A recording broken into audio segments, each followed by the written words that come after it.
ಸಾರಿಗೆ ನೌಕರರ ಮುಖಂಡ ಅನಂತ್ ಸುಬ್ಬರಾವ್ ತೀವ್ರ ಹೃದಯಾಘಾತದಿಂದ ವಿಜಯನಗರದ ಖಾಸಗಿ ಆಸ್ಪತ್ರೆಯಲ್ಲಿ ವಿಧಿವಶರಾಗಿದ್ದಾರೆ. ಸಂಜೆ 5:30ಕ್ಕೆ ಹೃದಯಾಘಾತವಾಗಿತ್ತು. ತಕ್ಷಣ ಆಸ್ಪತ್ರೆಗೆ ದಾಖಲಿಸಲಾಗಿತ್ತಾದರೂ ಚಿಕಿತ್ಸೆ ಫಲಿಸದೆ ಇಹಲೋಕ ತ್ಯಜಿಸಿದ್ದಾರೆ. ವಿಜಯನಗರದ ನಿವಾಸದಲ್ಲೇ ಪಾರ್ಥಿವ ಶರೀರ ಇರಿಸಲಾಗಿದೆ. ದಶಕಗಳಿಂದ ಸಾರಿಗೆ ಮುಖಂಡರಾಗಿ ನೌಕರರ ಪರ ಹೋರಾಡಿದ್ರು. ನಾಳೆ ಸುಬ್ಬರಾವ್ ನೇತೃತ್ವದಲ್ಲೇ 4 ನಿಗಮದ ಸಾರಿಗೆ ನೌಕರರು ಬೆಂಗಳೂರು ಚಲೋಗೆ ಕರೆ ನೀಡಲಾಗಿತ್ತು.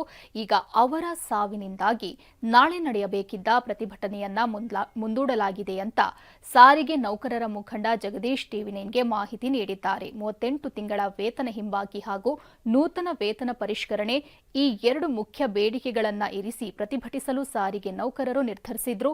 ಪ್ರತಿಭಟನೆ ಬಗ್ಗೆ ಟಿವಿ9 ಜೊತೆ ಅನಂತ್ ಸುಬ್ಬರಾವ್ ಕೊನೆಯದಾಗಿ ಮಾತನಾಡಿದ್ರು. ನಾಳೆ ನೋಡಿ ಪ್ರತಿಭಟನಾ ರ್ಯಾಲಿ ಅದು, ಎಲ್ಲೂ ಸ್ಟ್ರೈಕ್ ಮಾಡೋಕ್ಕೆ ನಾವು ಹೇಳಿಲ್ಲ.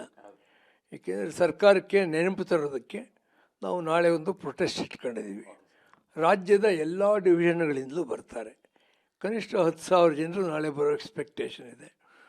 ಆ್ಯಂಡ್ ಮೇಯ್ನ್ಲಿ ನಮ್ಮ ಡಿಮಾಂಡು 38 ತಿಂಗಳ ಅರಿಯರ್ಸ್ ಕೊಡಬೇಕು. ಬೊಮ್ಮಾಯಿಯವ್ರ ಕಾಲದಲ್ಲಿ ಏನು ವೇತನ ಪರಿಷ್ಕರಣೆ ಆಗಿತ್ತು 15%, ಅದ್ರ ಕಡೆ ದುಡ್ಡು